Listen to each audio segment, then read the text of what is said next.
My grandfather announced at his retirement dinner that he was leaving the hardware store to my uncle, and then he looked at me and said, "You'll find your own way." Everyone nodded like that was kind. I smiled, but I had been holding something in my jacket pocket for 11 days and I already knew what it said. "My name is Joel." Wait, no, let me start over. "My name is Kieran. I'm 31 years old and I work as a structural engineer for a mid-sized firm in Atlanta. I've built bridges people drive across every day without thinking twice. I renovated my grandfather's basement when I was 19 with my own hands over a single summer because he said he needed the storage space and I wanted to help. He sold the house 4 years later and never mentioned it to anyone. That's not the story.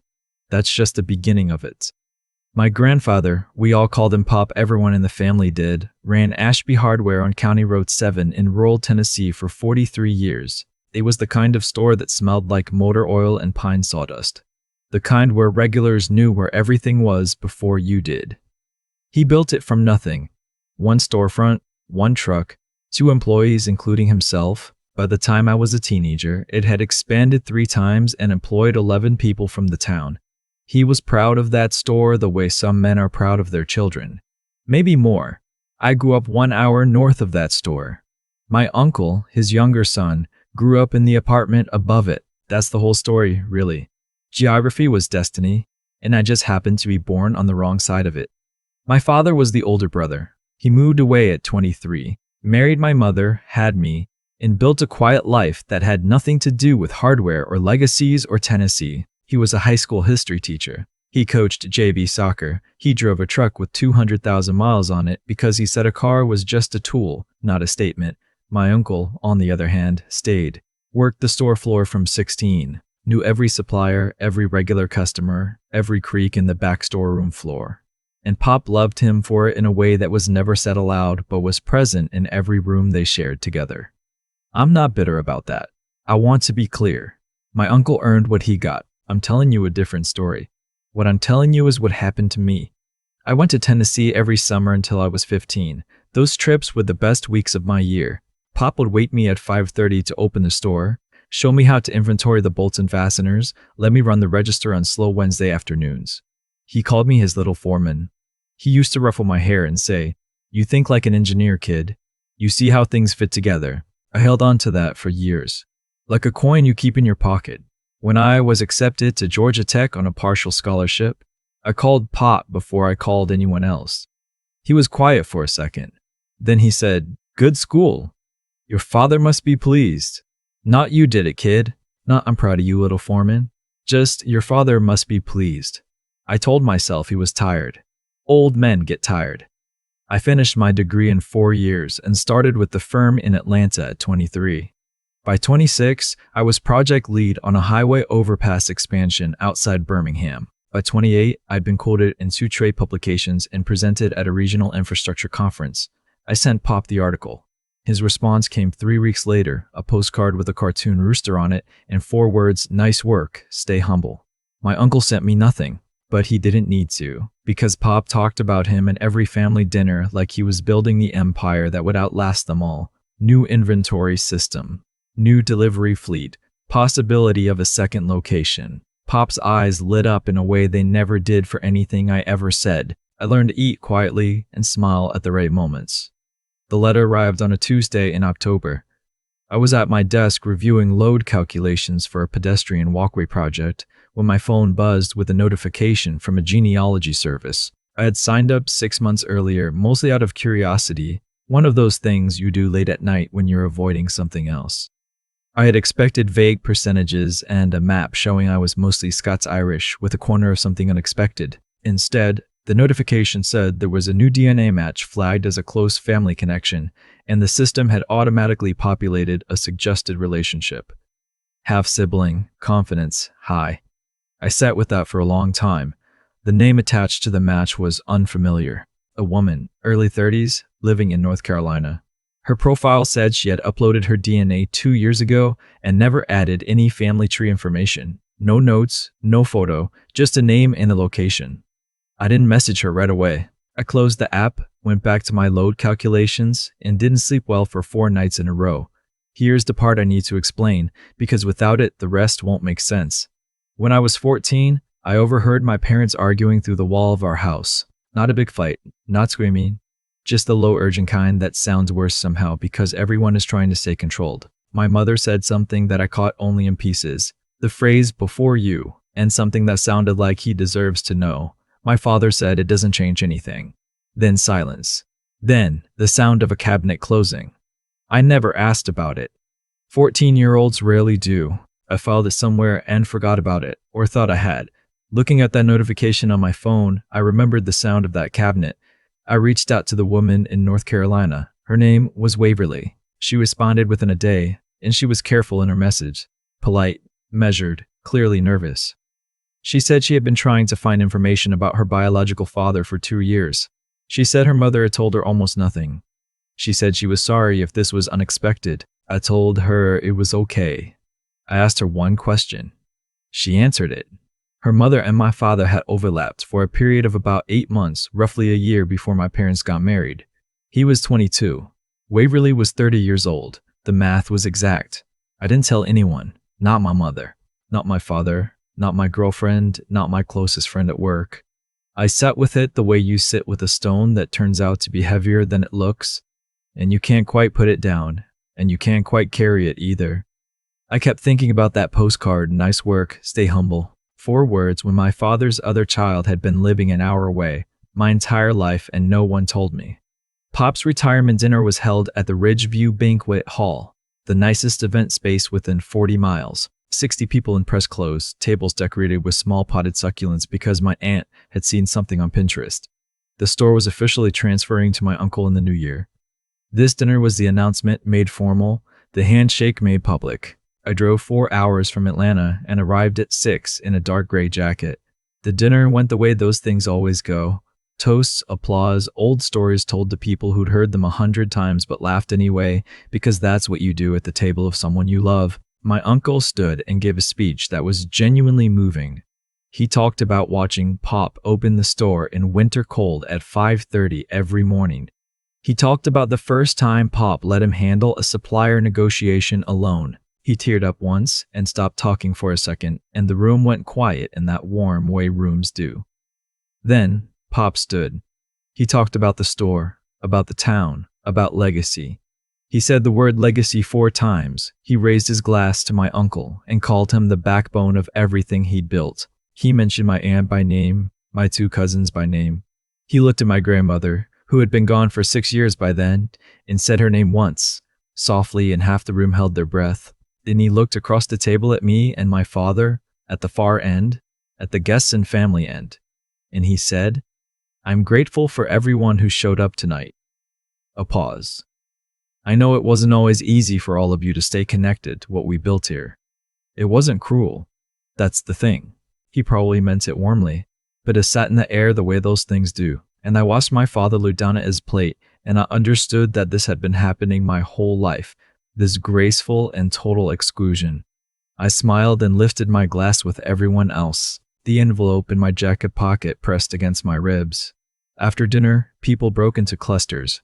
I stood near the window with a glass of water and let conversations drift around me. My uncle was holding court near the centerpiece, warm and easy, the way men are when the night belongs to them. My father was talking to an old cousin about something that had nothing to do with any of this. My aunt handed me a piece of cake on a paper plate and squeezed my arm and said, "It's good you made the drive, honey." Like I was a distant acquaintance, like I was doing everyone a favor by existing in the room. I went outside. There's a parking lot behind the Ridgeview that backs up against a line of pine trees, and I stood there in the cold for about 10 minutes. The air was sharp and smelled like pine sap and diesel from the road. I took out the envelope. I had printed the DNA report. I had also printed the message thread with Waverly, not to show anyone, just to carry it, because holding something physical made it feel less like a thing I had invented in my own head. I hadn't decided what to do with any of it. I'm still not sure I decided anything that night. I just stood there holding it and understanding for the first time with complete clarity that the reason I had always felt like a footnote in this family had less to do with my choices or my distance, and more to do with something that had happened before I was born, something everyone knew or suspected and no one ever said. I put the envelope back in my pocket. I went inside and said my goodbyes. I hugged my uncle and I meant it. I told Pop the dinner was beautiful and I meant that too. He shook my hand and said, "Drive safe." I nodded. On the drive back to Atlanta, I called my father. He answered on the second ring, and I could hear that he was still at the venue, voices and music in the background. I said I wanted to ask him something, and I needed him to be honest with me. He went quiet in the way people go quiet when they have been waiting for a question for a long time. I asked him about Waverly. There was a pause long enough that I counted 4-lane markers passing in my headlights. Then he said, "Where did you hear that name?" I told him. He asked me to pull over, and I did, at a rest stop outside of Cookeville. The parking lot lit with those orange overhead lights that make everything look slightly unreal. He didn't deny it. He said he found out about Waverly when she was about 4 years old. Her mother had tracked him down through a mutual acquaintance and told him. He had gone to see a lawyer and then he had gone home, and he had never said a word about it to anyone except my mother. He said it had nearly ended their marriage. He said he'd been sending money quietly every year since. He said he had been terrified every single day that I would find out. I sat in the orange light for a while. "Did Pop know?" I asked. Another pause. "I told him," my father said. "When it happened, I needed to tell someone, and that was the second thing that rearranged my whole life in the same night. Because my grandfather had known. For 26 years, Pop had known that I had a half-sister, and he had watched me stand at the edge of this family, year after year, never quite fitting, wondering why, and he had never once said a word. I thought about the postcard, "Nice work, stay humble." I thought about every summer I drove down to help open the store and stacked pipe fittings in a back room while my uncle got to call it his life. I thought about Pop shaking my hand at the end of the retirement dinner and saying, "Drive safe," like I was a contractor he'd hired for an afternoon. He knew. He had always known there was something larger at play. Some reason I was tethered to this family by something looser than my uncle was, something easier to let drift, and he had filed it away the same way he filed everything that didn't fit neatly into the story he wanted to tell about himself. I drove home. I didn't sleep. A few weeks later, I met Waverly for coffee at a place halfway between Atlanta and Raleigh, a diner just off the interstate that neither of us had ever been to. She was already there when I arrived, sitting with both hands around a mug, the kind of person who arrives early to everything. She looked like someone I might have recognized at a family reunion and not known why. We talked for 3 hours. She was a physical therapist. She had grown up in a small town, raised entirely by her mother, never knew her father's family existed. She had no anger toward my father, which surprised me. Or maybe I was the one projecting anger that she had already let go of. She said she just wanted to know where she came from. She said she had no expectations. I told her she had a grandfather in Tennessee who made very good coffee and shook hands instead of hugging. She laughed. It was a quiet, cautious laugh, the kind you make when something is almost funny and also almost not. I didn't tell Pop I had met her. Not yet. There were things I needed to understand first. Things about myself more than about him. Here's what I kept coming back to. I had spent my 20s building things. Bridges, walkways, load-bearing structures. I understood, better than most, how things stayed up and how they fell. And what I understood now was that the thing holding my relationship with my grandfather up, that idea that he saw something in me, that I was his little foreman, that there was a thread of real recognition between us. That thing had been built on a surface that wasn't solid. He had always known more than he showed me. He had chosen, every time, to let the distance exist. That's not the same as cruelty. I want to be clear about that too. I don't think Pop was a cruel man. I think he was a man who decided early on that clarity was more dangerous than silence, and he lived that decision for 43 years until it became the only way he knew how to operate. But I was the one who paid for it. A month after the dinner, I drove back to Tennessee. I didn't call ahead. I parked outside the store and walked in just before closing time when the last customer was heading out with a bag of weather stripping. My uncle was behind the counter. He looked surprised, then pleased. We had a beer together in the back room after he locked up. It was the longest real conversation we'd had in years.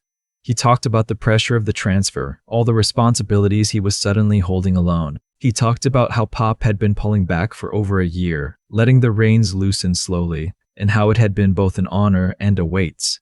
At one point he said, "I always wished you lived closer, man. You and I were not that different." I think he meant it. I think it's true. Before I left, I asked to see Pop. My uncle called ahead and I drove to the house, the same house where I'd spent those summers. The porch stood with the same two rocking chairs and a wind chime my grandmother had hung in 1987. Pop was in the living room with the TV on low. He was smaller than I remembered, which happens to people when you stop seeing them every week. He looked genuinely glad to see me. We made small talk for a few minutes. He asked about my projects, about Atlanta.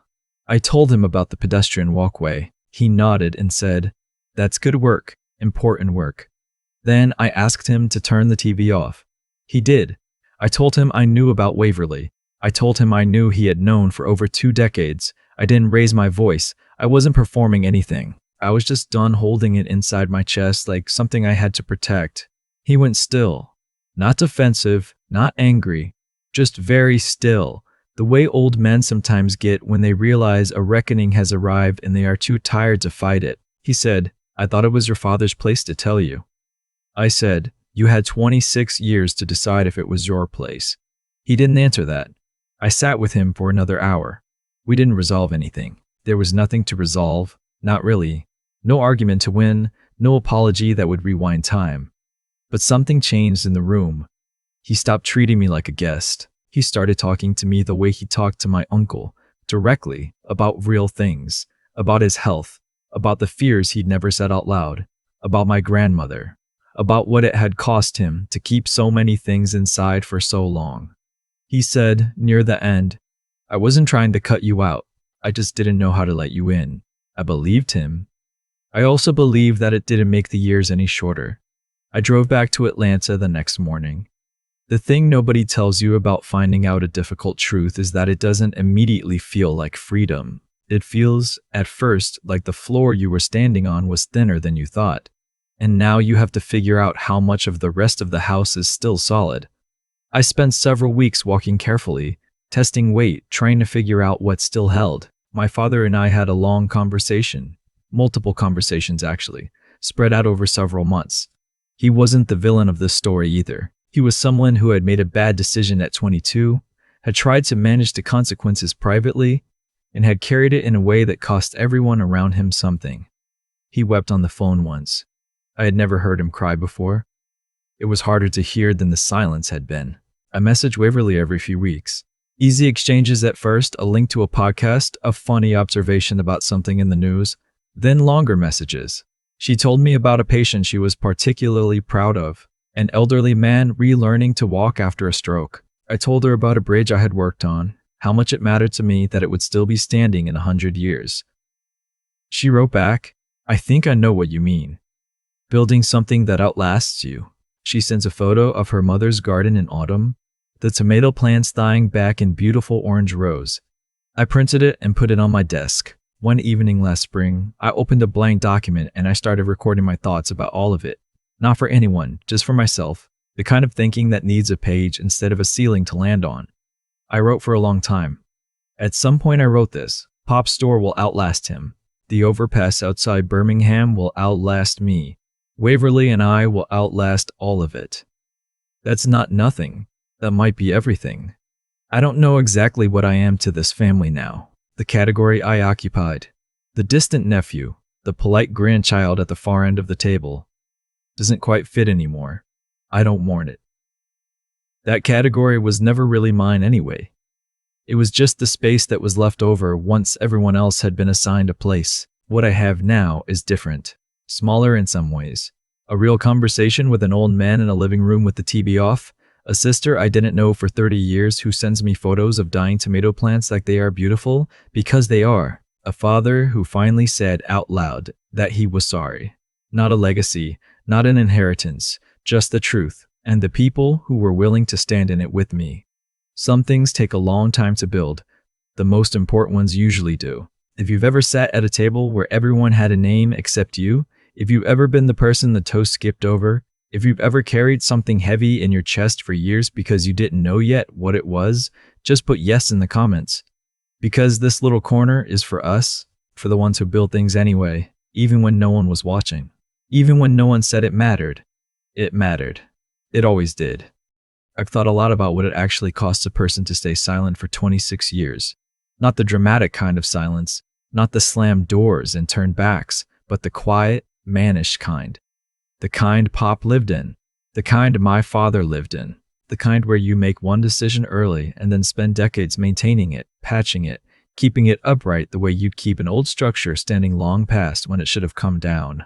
I don't think either of them were bad men. I think they were men who got scared at 22 and never quite found the nerve to stop being scared. That's a different thing. It doesn't make the years shorter, but it changes what you do with them once you understand it. What I kept coming back to, in the weeks and months after that retirement dinner, was a question I couldn't shake. What does it mean to build something? I build things for a living. Load-bearing structures, bridges, walkways. And the first thing you learn in structural engineering is that a foundation doesn't have to look impressive to hold everything up. What matters is whether it's honest, whether it was put together right from the start. A beautiful structure built on a flawed foundation will fail eventually, not because someone intended it to, just because that's the nature of weight over time. My family built something beautiful on top of a silence they never meant to keep forever. And the weight of it, over 26 years, found every crack. Kieran finding out the way he did, through a notification on a phone app alone at a desk mid-afternoon on a Tuesday. That wasn't bad luck. That was the inevitable result of a long chain of small choices made by people who thought avoidance was the same as protection. My father thought not telling me protected me. Pop thought deferring to my father protected the peace. My father thought sending money quietly was enough. Nobody ever asked what Waverly needed to know. Nobody ever asked what I deserved to understand about my own life. That's not cruelty. That's the quiet cost of choosing comfort over honesty again and again until the interest comes due. What I learned from all of it, and I mean learned in the way you learn something that changes how you stand in a room, not just something you can recite, is that integrity isn't a single dramatic act. It's not standing up at a dinner and making a speech. It's the smaller choices, the daily ones. The moment when something uncomfortable surfaces and you decide whether to say it or file it away. Pop filed things away his whole life. He built a beautiful store and a solid reputation and a family that loved him. And in a living room with the TV off, at the end of his career, he admitted that he hadn't known how to let people in. That admission cost him something. It also gave me something I hadn't expected. The ability to stop waiting. I stopped waiting for permission to matter in that family. I stopped building toward a version of myself that might finally earn the nod. I took the energy I'd spent on proving and I put it somewhere real, into a relationship with a sister I had never known existed, into honest conversations with a father who was finally trying, into my actual work, the bridges and walkways that will still be standing long after everyone in that story is gone. Waverly sent me a photo last month. She was at a farmer's market, holding a jar of local honey, squinting into the sun. She looked happy. She looked like someone who had found solid ground. That's what the truth does when you finally let it breathe. It doesn't fix everything. It doesn't rewind the years or fill in what was missing. But it gives you real ground to stand on. And once you have that, you can build anything.